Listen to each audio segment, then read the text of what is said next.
Saviez-vous qu'en 1979, un événement tragique s'est produit dans le monde de la voile? Il s'agit du désastre du Fastnet 79. Et ce fut un jour vraiment funeste. Le 11 août, 303 voiliers ont pris le départ de la course à la voile Fastnet Round the Rock. La course s'annonçait prometteuse, mais les choses se sont gâtées lorsqu'une puissante tempête s'est déchaînée. C'était vraiment chaotique. De nombreux bateaux ont été abandonnés, 5 navires ont coulé et, malheureusement, des marins ont perdu la vie.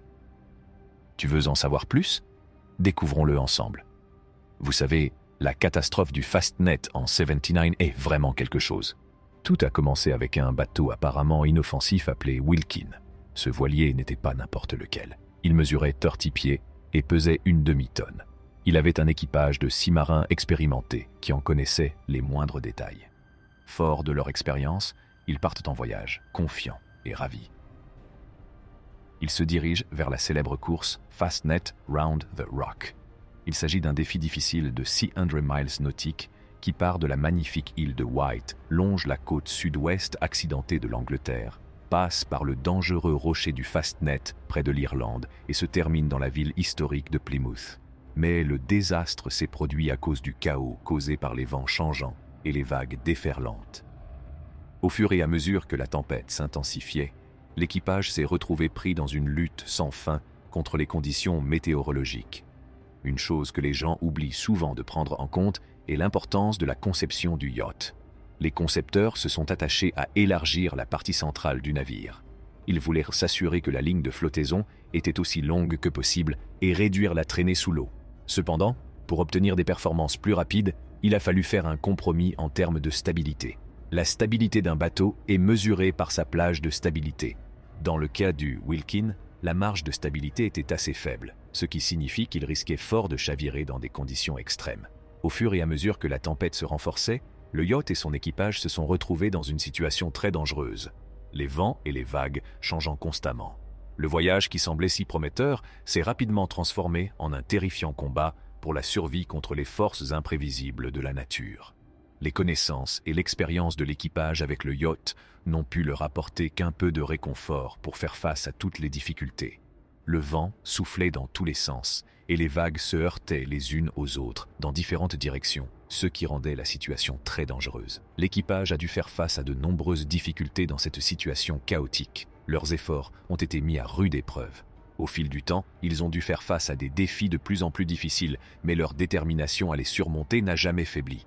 Ainsi, la conception du yacht, qui devait le rendre plus rapide, a fini par le rendre plus dangereux par accident.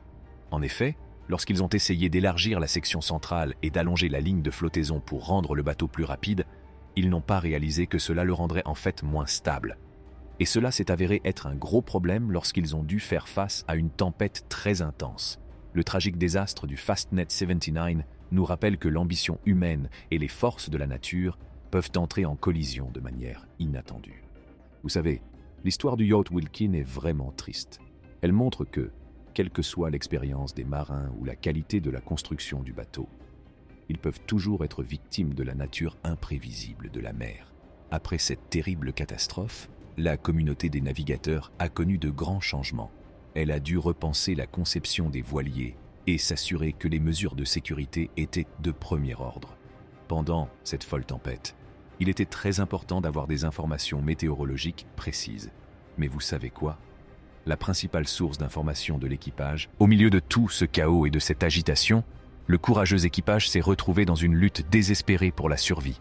Ils s'accrochaient au bateau pour survivre à la mer et au froid glacial qui sapait leur énergie.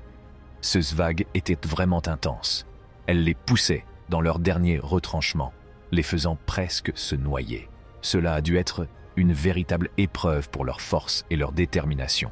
Le mât du yacht, censé être un symbole de stabilité, s'est brisé pendant la tempête. C'est un drôle de coup du sort. À cause de cet événement catastrophique, le centre de gravité du bateau s'est déplacé. Le bateau a commencé à se corriger de la position dangereuse dans laquelle il se trouvait.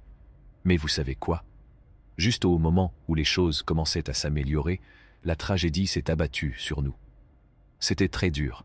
La mer était si vorace qu'elle a emporté le chef de l'équipage et même son propre fils. C'est un rappel cruel de la puissance et de l'imprévisibilité de la nature. Ceux qui s'en sont sortis ont dû faire face à un avenir incertain, profondément affecté par la perte de leurs amis. Les conséquences de cet événement catastrophique ont vraiment bouleversé la communauté de la course au large. Ce fut un tournant qui a eu un impact énorme sur toutes les personnes impliquées. L'impact de cette catastrophe a été vraiment intense. Elle n'a pas seulement affecté les choses juste après qu'elles se soient produites, mais elle a aussi complètement changé la culture du sport. Le cadre réglementaire qui régit la conception des voiliers a donc été profondément modifié. Il s'agit de l'International Offshore Rule, IOR, qui a récemment fait l'objet d'une transformation majeure. Au lieu de cela, nous avons obtenu le système de mesure international, IMS, qui était une approche plus complète. Elle va au-delà des simples mesures et inclut d'autres facteurs importants pour la préparation globale d'un navire. Cette nouvelle façon de penser prend donc en compte des éléments tels que les systèmes d'urgence du bateau, sa stabilité et la préparation de l'équipage aux conditions difficiles des courses au large. Après avoir réalisé à quel point la mer peut être dangereuse, les skippers ont commencé à être plus prudents. Ils ont compris les risques liés aux courses dans des conditions météorologiques extrêmes. Désormais, il ne s'agit plus seulement de gagner et d'aller vite. S'assurer que l'équipage est en sécurité est devenu la chose la plus importante. En fait, ce changement de perspective a vraiment souligné à quel point il est crucial de prendre des décisions intelligentes lorsqu'on est confronté à la puissance de la nature. Les membres de l'équipage eux-mêmes se sont vraiment engagés à assurer leur sécurité. Ils ont pris sur eux d'investir dans leur propre équipement de sécurité et ont pris la responsabilité de leur bien-être. La catastrophe du Fastnet 79 a été un événement très important dans le monde maritime. Elle rappelle à tous les marins à quel point les éléments peuvent être imprévisibles et à quel point nos rêves et nos ambitions peuvent parfois être à la merci de la nature. Cette tragédie nous a vraiment brisé le cœur, mais elle a déclenché un changement qui a fait de la sécurité et de la préparation une priorité absolue. Elle a également rassemblé les gens autour d'une détermination commune à naviguer en mer avec prudence et courage. La catastrophe du Fastnet 79 a mis en lumière les faiblesses flagrantes de la conception des voiliers et des protocoles de communication de l'époque. L'assaut impitoyable de la tempête a mis à nu le fragile équilibre entre l'ingéniosité humaine et la puissance inflexible de la mer. Les navires méticuleusement conçus pour la vitesse et la performance ont révélé leur talon d'Achille, soulignant la nécessité d'une conception qui place la stabilité et la sécurité au même niveau que la vitesse. En outre, l'épreuve a mis en lumière le rôle essentiel d'une communication précise et opportune pour assurer la sécurité des marins. Les limites de la dépendance à l'égard des chaînes de radiodiffusion traditionnelles pour les mises à jour météorologiques sont apparues de manière flagrante. Cette tragédie a entraîné une réévaluation impérative des systèmes de communication mis à la disposition des marins, ce qui a conduit à la mise au point de méthodes plus avancées et plus fiables qui font désormais partie intégrante des pratiques maritimes modernes. Pourtant, au milieu du chagrin et de la perte que cette catastrophe a entraînée, une lueur d'espoir a émergé des profondeurs de l'adversité. Les changements profonds que la communauté maritime a adoptés à la suite de cette catastrophe ont depuis porté leurs fruits.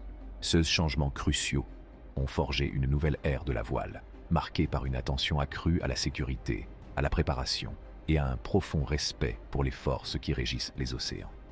Les échos de la catastrophe du Fastnet 79 continuent de se répercuter dans le monde de la voile jusqu'à aujourd'hui.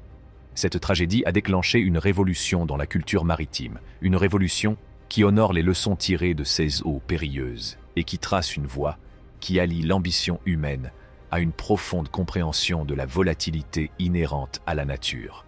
Lorsque les marins et les passionnés tracent leur route en haute mer, ils s'appuient sur les fondations posées par cet événement catastrophique. Un héritage qui sert de guide dans les mers en perpétuel mouvement, faite de défis et d'opportunités.